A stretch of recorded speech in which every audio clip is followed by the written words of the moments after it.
After World War II, the world thought that peace was finally ruling. But this utopian vision was just a fantasy. Actually, 2 years after the end of the war, a new one began. But this time, it was of a different kind. The Cold War. This war was about ideologies and about conquering brains and not soil. This major conflict opposed the United States and capitalism against the USSR and communism. These two documents placed themselves at the edge of the end of the war between 1980s and the 1990s. Actually, this period was a new turning point for the war. After years of fighting to each other on different countries like Vietnam, Cuba, or Korea, the two superpowers decided to release tension and entered in a period of détente in the 1970s. But the election of Ronald Reagan in 1980 led to the end of this détente and to a restart of the conflict because of his new tough foreign policy. These two documents can help us study the 1980-1991 period as they are both primary sources. The first one is a photograph of the signing of the INF agreement in Washington in 1987, and the second one is an extract of Resolution 606 of August 2nd, 1990, by the Security Council of the UNO. So, we can wonder how Reagan's tough foreign policy led to the end of the Cold War. We will first see that he tried to roll back the Soviet influence by asserting the American power. And, finally, that a new détente has been instaured. So, one of Reagan's first intention was to roll back the Soviet influence in the world, and so he funded anti-communist freedom fighters. He was willing to support any regime as long as they were opposed to communism. This aimed to contain communism from spreading into new areas of the world. For example, he got involved into a conflict in Nicaragua. He gave his support to the Contras, which were Nicaraguan rebels that were fighting against a regime heavily influenced by communists and that was friendly with the Soviet Union.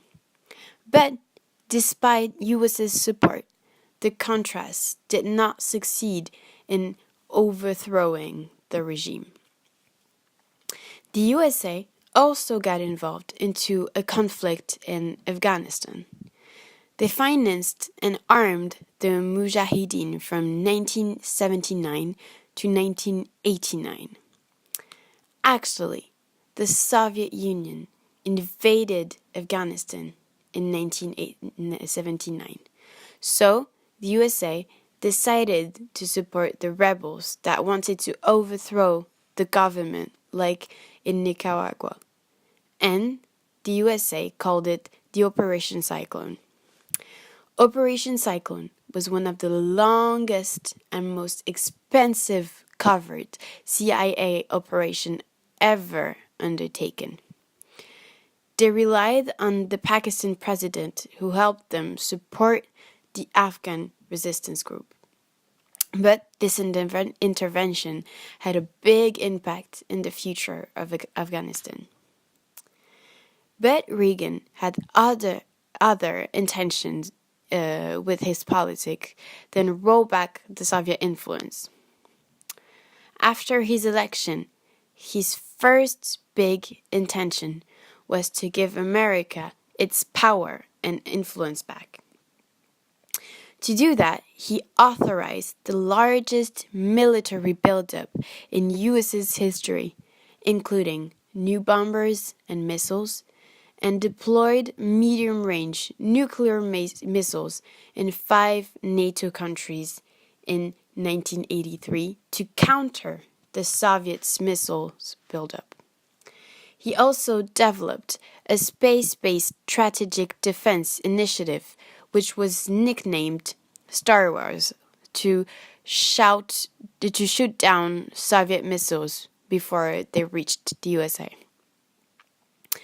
But in the late 1980s, the two superpowers started to release tension again, and a new détente began.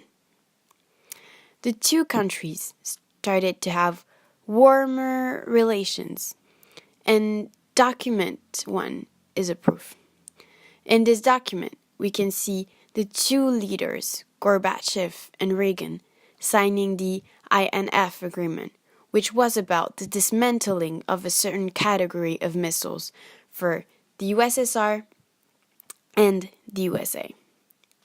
They also began negotiation that led to the Strategic Arms Reduction Talks, also known as the START, in the 1990s, which reduced the two nations' nuclear arsenal by 50%.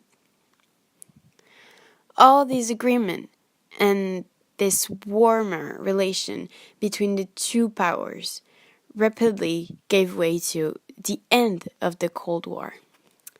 In fact, in June 1987, the President of the United States asked Gorbachev to tear down the wall in Berlin, and actually, 2 years later, the wall was down. Then, the USSR shredded the Iron Curtain, and the Cold War was coming to its end. After 1989, USA and the whole world saw the destruction of the Berlin Wall as the proof that America won the war. And so, they saw themselves as leaders and decided to rule on several levels. And that's what showed in the second document. During a Security Council of the UNO, they condemned the action of Iraq towards Kuwait, which was also a strategic way to tear down a country that was more powerful than them. To conclude, Reagan's tough foreign policy ended the war in different ways. First, because of the intervention USA had to roll back the Soviet influence and assert the American power, but also of how he and Gorbachev both reduced their military power and warmed their political relations.